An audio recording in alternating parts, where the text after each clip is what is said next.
الله من الشيطان الرجيم بسم الله الرحمن الرحيم الحمد لله رب العالمين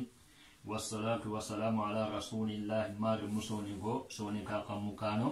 ونكا عصبعني السلام عليكم ورحمة الله وبركاته وغا الله تيغانا الله ماما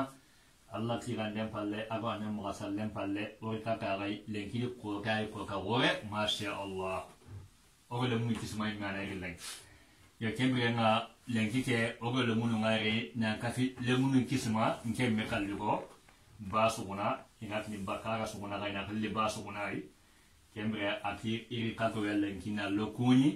na le kwasin kallan kinoi iyo ga kanin do lunga magaru waso kanin do lunga magaru aga mun na hibe gabari iyo ga na masala do me in kalli gona kan da mani assalamu alaikum wa rahmatullahi wa barakatuh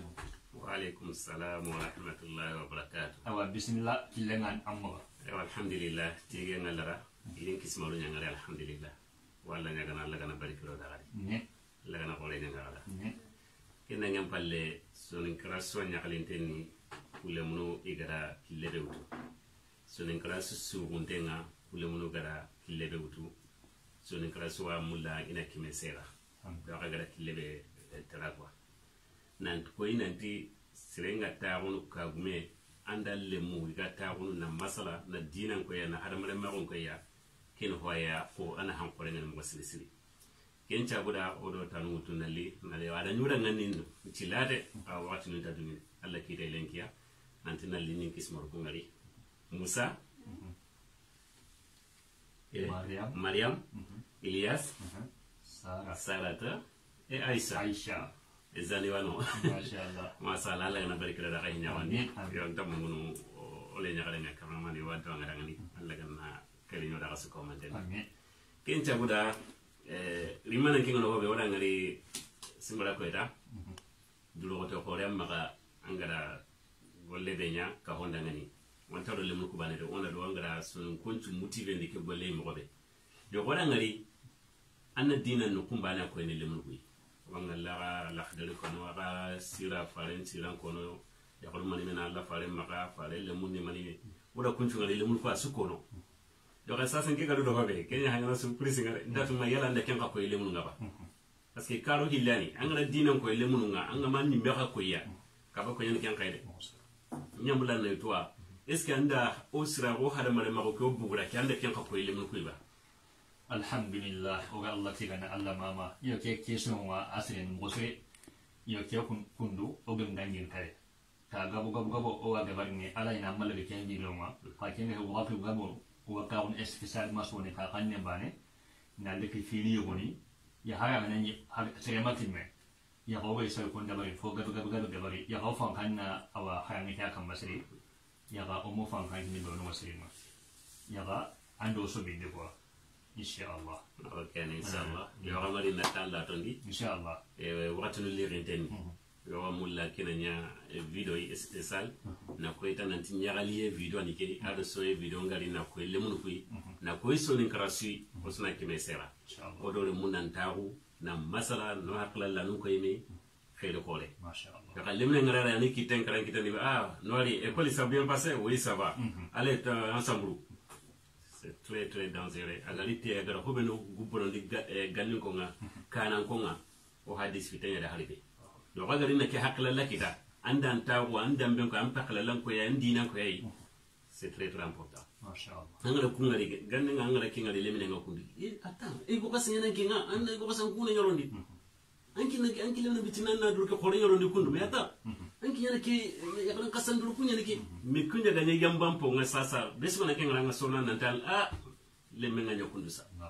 mana la nyaga hari dal gana kenji ngi ga to be sasa mpaka lemu ko tirni ki bane so ne kan kanendi onta uti gabe wutu na honne wor wor ndatani le ko makati na to na hakla an kanne nyona saga kumbe da bat anga ngida khille ho be son kan kanendi wal manga ampa ba khille ho be son kan kanendi wal manga ko konan khille ho be wala wona mulona masla kenya ka mashallah ajonga ken ona jonga Ilyas anna ampa ba khille mani ampa ba mutini baba wala ma ampa ba alhamdulillah mashallah voilà tiba anna magati papa voilà alla kono papa o français kaneni mais est-ce que son ko do tini am papa damani baba ana ko suko masha Allah ona kine angara mulla amma mariam amma antina amma damani son gan kaneni anna magali mana ma ako sini ma voilà antatini mama voilà mama tiba ngon kaneni mama mais o son gan kaneni angara mulla nam magari pura mai mena nyagali nan tinkira kimya kimara ngani antina ma anyi na ma junu tike ma ma ka nyagali te nanti france meda kya kimara ngani ni ma kelike kemre kita monali kati musa angana mena na Ilyas kiri angida antini man alhamdulillah wanyagali tike mo silisili alhamdulillah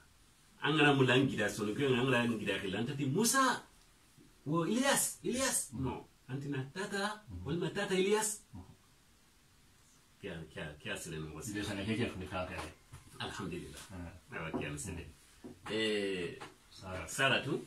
angana ko konan kele musa antina man koko wala kone ha allati koko musa wala kone musa wala ko sama sama kan kanne ne ke koko ababa nga kanne ne ke ya ko ba ko ka koko kone yo ya ko ga na ga la do me yo ga ke alhamdulillah wala o ko abanya koko ga ga ni ya ko ne ni ko ni nano o juna tan ra ko ni wala koko ga woni durande ni ona ki mereli ke ya ko ne ni koko masha Allah ayo yo nyamule no kuyo guna urundita koko hayo ona ka wala alhamdulillah Allah simba ko ne ga no ga ha yawa masha Allah kan ngo ko ngana ewa ay kati no ko ga tindege nege ni mane nega an nega ni mane français ndi an tinay mane dan nega mon neveu ay français ndi nak français ndi neveu nega lemme teni nega lemme ni an nega uncle voilà a français ni mane mon oncle voilà oncle c'est ça c'est ngale ouais oncle voilà kangara ke lanti an nega ke limane kaw voilà so a français tonto ma kene voilà antara tini an nega tonto non antina kaw ke am baba haba ko ke haba an nega limane nke papa haba kisima alhamdulillah an kisima anta tini ada ngani grand-père wala papi no antina kisima na am baba ma antina man mama alhamdulillah iya amma ga ma ken ne kema anti mama nke ma iya amma ga ma ni man mama tuzu mama am baba ma anti ni mama am baba ma anti ni mama pare ko kisima ka kemo bana ne amma haba kisima ha voilà kian franchement on est allé tenir bo singa ho razu ke kahina amma ba an pa ba ngira nya garin nan mani papa bai an bai re ni gon nan mani come an bai re nya garin nan mani come yare ba awa an ne garin ni gon nan mani kama nigo an ne garin nya garin nan mani kama yare alhamdulillah awa alhamdulillah kunu kuma wa anna sulun kalleme ni me kubenu ga qoro karare na hogga ya katenda kuba kame masha Allah nanti kenin kama nyugonye kenin kama nyagalenye awreti nan tan ko moy me an ko menire no na nyagalu na lungo di menaga na wala ka hane ma tan ko ri hakre nda si ka nda no fahamun ga okay bo sasa an nan ne garin mu prayer kan na ko ma adin nega an ken nan ne garin mu prayer kan na ko ma iku ba an ken nan ba irin mu hawa ku pasaga punya ku mo igun ku nga ka ku mo garin ku nga prayer kan na ko nya ma masha Allah ewa okay ni seronta ni tangilo ni purbido na magiro ya bo pasu ka kende yo nga mulana akala yo kuyo ngani maga kay to yo ngani jom na gani na ha kore nay ewa na ha kore masha Allah ana han petit nan daga kumbade de non ana hanga do tout le monde so go hayni ewa ado sere suga sugunu ke golle meri nan ko khane katike kenni mania i papa kira hay kin ko golli nyanga na yani agara golli so ko nga ga hurte na ga tele golli c'est pas ça non est-ce que agana ya daga na so quoi non asali gille ga din na ka huma me na ga kharamu kam parati na ga kharamu ni ana ga kappa me na ga kharamu ni kallere adane gili goliranga quelle heure 17h a to ngadi 17h agre halle golliranga ol kan li atampinte ngari an nyanki an daga so nan kenge mais non aga gri 4h du matin yana daga golli me ga na ya na kappa me na ga kharamu kenda mani sababu kenda duro ko to kore na sababu nan tagen na le so kore kina ga nan ta kana me sera aga le munda ngani avenir halle warni aga kana kime sera tam har mani me mari ke duna no ngane nan talle tuma gilanga bangi ke duna no ngana da tampe nya jopa gilanga nya serenga te ga tan ngani Ilyas ana golle jopa kembere kita ani me hay duro ko tenno ko na be da barni anyi meda ngani hila sadi wakati ko garni après ko re ngare daga dan le avenir nyana kule munu ni informé de kammo golle mbayke ka hada mari yugunu takentu ni en tampinte ni ka gribe khala ko le mun ku dengi salon di sa nada honne xenke wallahi no honne xenke ne ka kule munu ga nyana ko be am palle anga dina nya ga njungu do soro batte ngadi le mun nyimma ka hoyo ko ntati gara ke bono ko so antatu agara bono ko so ya kan ce da ya gani bakkan ko be anta to goni agala bugo no be mais ante da ga baka wakati anda ga kan kay kem bakati adi duro ko tene nangoli na ni lerni nan taxu na wakati kinare na ga kharamu di dinanga ngiran ti madina no kuma ne jaga hada mare ma no kunka mani kay mpa wani kay nan ko ngira khelu kun nan ko nan khelu kundwa mani kay kismo ko ne kundwa kaba ko yen ken ta guda mpa hotana ko no khlisege khaware ni kengani nkalli gon aka bane dulogote mpetide ana dulogote nye ka hon karangani kingani aga ka hono benu nogoni ke ka hono ke swai ka honya to association me ka ho bane takedi angatin dunaro kibare legeni ba dimuni ba sogoni ba non asute alampi c'est que jakinde annan pokotoko parce que hada mo mun lanta ke hamuni bunu kum fasale yo akali kalli gonya jaki wallahi jakinde he kini nan pisron nan gulun an gullu gunu koyoyi ya kala kure nga golle ku tenga allama ga nan cage kadina hada man tu gundi kemedi yuguna dika hobani iya kunjigia ade unta masalama aga na litani kitalo hwani ana lini ko aita ananye ka wallahi wakati ngamma kusuganta jiginanga ado ken kwanta gemme ado tumi anta gemme il faut an nam paratun kuswa kina Allah nan dem aga ka hono benudi ho honi ikka hitile ga nawni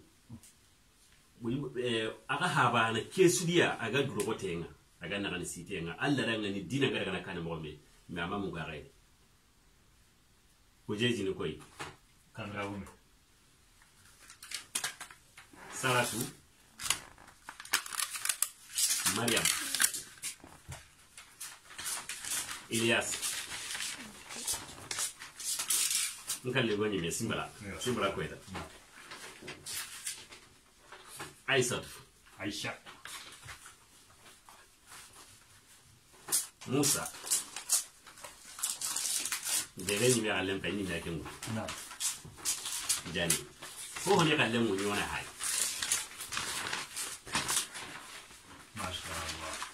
mashallah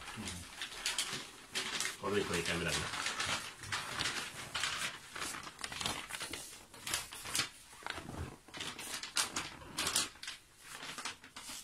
Ilyas ange bokoy habasire do sabasire Allahu akbar sabasire do habasire akoy asan kontenta sere ga gollebe na gelun jaba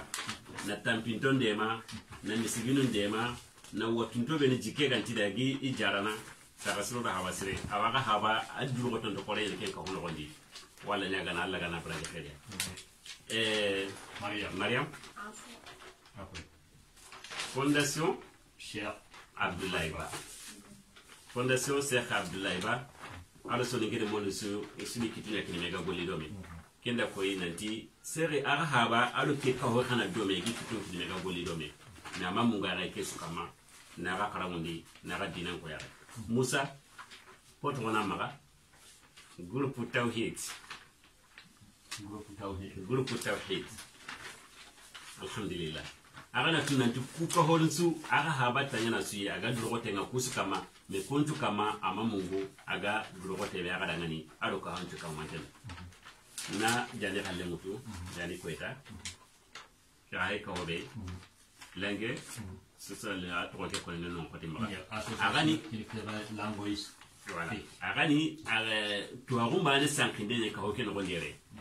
aramo ke durogote ntenga kenga simbra kweta ata mwa kera no gondi aga na conference ngale no kusole makara ngale na ngale no kusara ngala ga ta ko ken jamagari amma ga kala samade dogote banen tani ado na gali cité dina de manden ona anto anna kanto al kawsar keni era krisigi tani na ali timonia dema ali timoni dema afriki bani kembere kita kan to nan bange kalego Cheikh Ali Jagana kafo wala a ken ka hogadi do ko ten korenga umatanu dangani agani kan ka hoyi na to won chanki na dinan chanki umatanu na kam gobe kembere ka ho korenga nona Aisha galle keni Arrayan association Arrayan atindenga awanga la imagine pa sankin sasado saro do hawasre diga do gotede yana dome isin ka hobana ne kai igri fitu kinme na liya tumunde ma na tampindon de ma na gerun jawa alo kumeta nan inshallah me ka ho korebe wala kubeni siko kundu anga la asu bazinta na mene halle duguna gerun jawa nano duguna karan kanun ciginini duguna to agun jankini asu ho gabeni halle me ka ho korebe ku suga ile menyi na no gondi pro ngoli do me ona hakunun ko imi tungu oriya ona habanka mugu megeri me wada hunto hono hakita ke jamani kurini karamina kurini dinantu minna kurini fahame kitamina kurini karamunde nya kanno ko rini dambentu kanno ko wajibi fono kwa ngitere ka hobe gadi na kanen chiti kendi kenya association culturelle besonique du monde tout ensemble usuan ka hudome usuan do kitun ka homeme usuan do kitun kinime nanti ona no kun kitakeno kwa ke ka hobe so ay kendo ko so ko mante ni na nyaka ko bani do kitun kinime nanti fo place nan kitere ya on grido sra kumbatenga on grido Pakistan no batenga on grido luenu e sali no mutu 600 800 900 1000 2000 euro asali no ngal wolne subanu khalle ke anga daga na 2000 euro 2000 euro wani mena ko ngalay nanda manengal kemle gita ka hoke su ko humanteni bosno kitunya kinme ona no ko kita kino franciere ko gale mun nambugu yori ngado sra kumbatenga harore mu benu gana kara yido to ko kore ngarari sra ko ko ni lenu to gadi ni promeni yale mamino hata gona mbele kitongi kemle se khamalle ko eta de grupo ni de kitun ko mamena to suna o kitun kinme o mate ka honan karere ka hoke suni i place ni ko ho golnia i place ni me ramure ngano ko be osuno ni lo kitin kinme on golli yere kun wala kani ngara kaytu be sa aga hawa abatenga ke sudi ken tu dangem palama mungaray ken pale go gana ya gatina kita o papa ntanga ni mi ata tout le temps il est au téléphone tout le temps na message ni tere kana tout le temps na réunion tout le temps na non kesu kama ile tauna na wakati ngina ray kenda ko papa do ko to khore nya gara kanya exemple sirei aga habara ngani aga khagari na me nya gara mundanga yani ngaligo na lina lemu ko ngali tan ngara nyagale be do sebe hondi kenni ke kalwa na lakin ho hoy Allah wala nya kana Allah ganna lemu ko brandi Allah ganna barkiri Allah ganna kari kino do ras ko mantenga en plus oda ngari imagine benu oga daxanu benu kama ko gebe ga message ngene katoy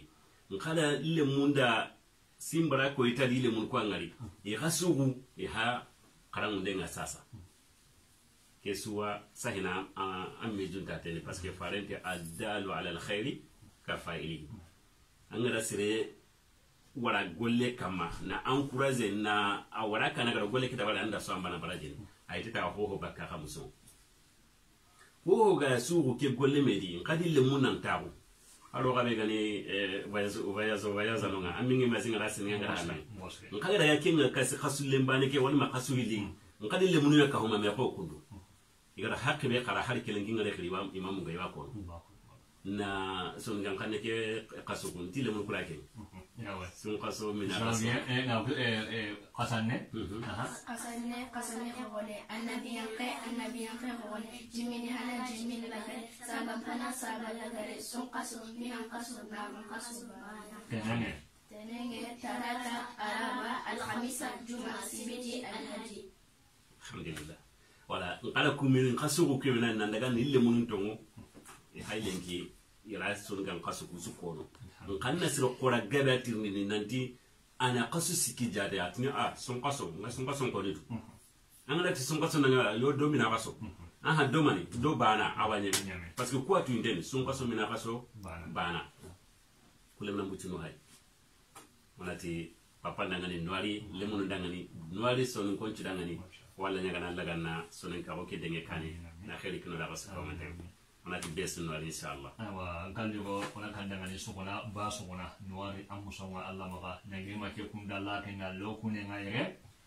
alli mempe fo foi na kwasin kallankino yi abo Allah pinyene agane Allah piga fe e guna piga nanye ankari ni mego sa sur kan na kwasin kallankino yi ka Allah pi angi go kenge amusonga Allah maga kamun ka so anga ko na ngiri aga bang maere amusonga Allah maga ku ga umbe no ga ri ko ka ko ku wai o kunne amusonga Allah maga abo kaka guna ku kenchwe ngabu awo lembe ke kenge puna guna gulu ko ngani encourager na kwasin kallan kinya ken har nan ke mega ba daga nan ni Allah to ko kalfo man na kwasin kinya ha ke ke limme ke na guna gulu ko ya kwasin kina sui abo ga na ko no ki kun kun me ko ka honi no nan ko kundu andin ta ko ka ke imani kana ko ma anan ya ka ko yan pai kara ne ka ha ga hammin ka ko yega ide anan ya kan ka ma ga rasul kullemme o na ya kan ka ma ga ana o ga mun na mun yake kai mi me halla ko kullemu aga ya ko sura kara banganye ka yega hawgondo kiye asikia aga be mande ga baginde fu ka hon laga ka hini me mo gobe fu no ga ga kini jamane ke mo gobe mi no gondo kiye anda mani wari sirebe anki nya kan dal mo ngaye eta ga wuya nya ko ka ko bagan kenda nas manki nya ko na wuya nya ko na ko sirebe ya kan da aga mo ngaye ka alhamdulillah musonga Allah mo ga yo ko bi ga nga amano mi ga me ko kenye na kinna bi ga me ko ko sa na kala mo yo na fanka kenga ka uga limme ken famu ono tikum kin me mare mo anani me an kurenga kara wairo su ku ibe lu kurenga ye an kawa kana kan kin me uga ka kin higa bari jamane ke akara Allah ga ga kene an uga ka san kin kana jamane ke mo gobe yakin ko na sigere misal wala kan dangani barakallahu fi Allah ga nan tu Allah ga nan musu taw do ga inshallah sala bi tad bawnya aywa Ilyas anna ko na manya papa dangani papa ga ke gole gore Allah gana paparo aljanna. Amin amin. Dengan kita gini, anda tak merci. Anak kau nama ni apa dengan anak kau nama ni kau apa dah? Nah. Nari. Akan aku aljanna kalau efagaya. Merci beaucoup. Merci. Musa, anda mana kau apa dengan negara kita boleh bolehnya? Merci. Merci. Voilà. Kita gini. Anda mana kau apa dah? Film yang kita kira yang nyata. Amin amin amin. Ewa. Bo kamera mana kian nan waro ga. Inshallah. Bigo suba be bari. Wallahi na fi dole. Bigo suba na jiri ni bisu. Haya oti pandi yang nan awo walla. Al mahar ge ma ya kara ka mo ka. Na bisu me kentu. Awan ka buna da bari mo ga do ka. An na ka har ko da ga me na ke ba ka ya ga me. An ka ma mo be ngana ke ona wa. Yanko ke sare ke manje me ko na ke kini ma ko na ma ke sare an na nya sare yo bo ke me sare ka be ga na ba yo alhamdulillah e bo gore ga nyamu mo kadi il faut ya ga nya palle ya ga ma sigi in ke be ha ke be sunyana ani nga pese na Allah ke da bare wallahi sante ka su go ba su anan ga ba su go ba salle su falle har le ko ni ga ne su go ba challe falle o su na salle ngira ka har yera agun no pa ka ga ko na khara sere gabe la ko Qur'an no ma pasa wa Qur'an ke kuna ku kinke ane na fasunne ne Qur'an ke suba su awa e fo ne ga khara suba na intagal da ni bolle ga ne le ka ta ko kan fo kinga la ko ba ka le ruma na ta ko salo ke ni ndolo na masala ka suba ke aga ni ke so ne ka kan ne mu gunde ayeni parce que a tienta Nigeria jama kan ni kala kinyamu na ko ga soni ken kan nesu Allah ka te kan na karba kan yalo Allah akbar amako irangani amako ba kan ne kira geli butuno sun kan kan soni ka kan ne harin kira so ya amiga bugo ne ya akanya amawa wala lamun ka fara je kuma ga ina soni ken bala kuma ba ya go ko no woni sumedi